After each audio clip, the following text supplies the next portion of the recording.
Welcome back to KTSM 9 News Today. El Paso Congresswoman Veronica Escobar is demanding more information on the closure of La Tuna. This just came out of nowhere.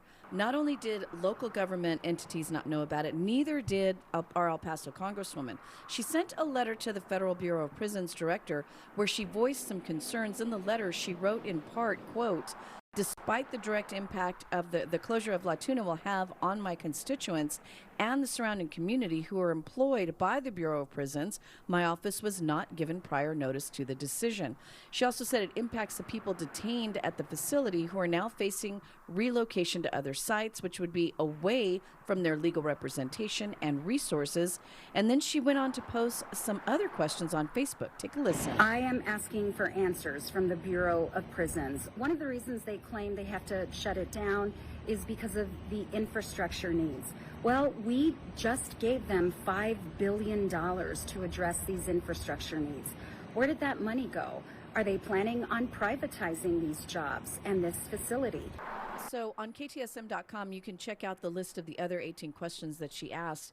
And she said that her constituents, at the very minimum, deserve some answers to these questions. I'm very glad that you're following this story, because this is, like you said, it's come up out of nowhere. And it's almost like you feel like you're missing a part of the story. Yeah. You know, like this is one of those stories where like I have a hard time following, so I'm missing something here. Yeah. Well, I think the thing, I don't know. Yeah, like the setup. Yeah, like, I wait, think the what? reason why. So like she said, Congress did appropriate $5 billion to handle some infrastructure, problems for the with country, La Tuna not for the just- country. Right, yeah. Yeah, and then, but they did say that in the country, there were $4 billion worth of infrastructure changes and upgrades that need to be done.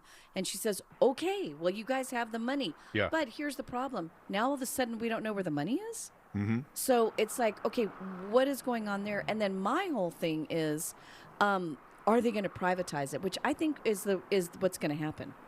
Right, it's not going to necessarily get shut down. We're Right. just going to change I hands. think it's and just going to go change for hands. for profit. And I don't know if you know this about La Tuna. It's actually a Trost-designed facility. Yeah, it is. And so and I think it's on the historic register.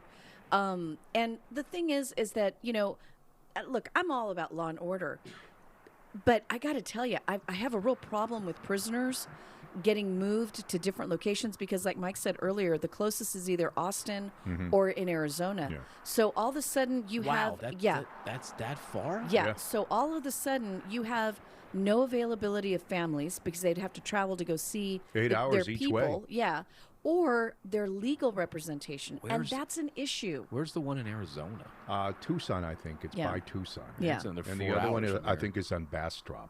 Right. Really? Yeah. Yeah. And that's a problem If because they're going to keep them in the federal system. yeah. Sure. Right? And that's a problem because you have to give people the chance to have their legal representation easily accessible to Right. them, And I mean, that's my whole thing is we seem to be making this lurch towards privatizing things like the migrant centers, federal prisons. And when people are making money off of people being there, they tend to not have rehabilitation programs. And I'm sorry, but we're not putting these people away for life in a lot of cases. We need to have those programs. There's some. Well, yeah, especially not La Tuna. Yeah. La Tuna is not one of those kind of federal prisons. No, it's low not. priority, they call it. Right. There's like 700 some odd people in there, I think. Yeah. Correct? That's a Yeah. lot of people Yeah. they would have to find.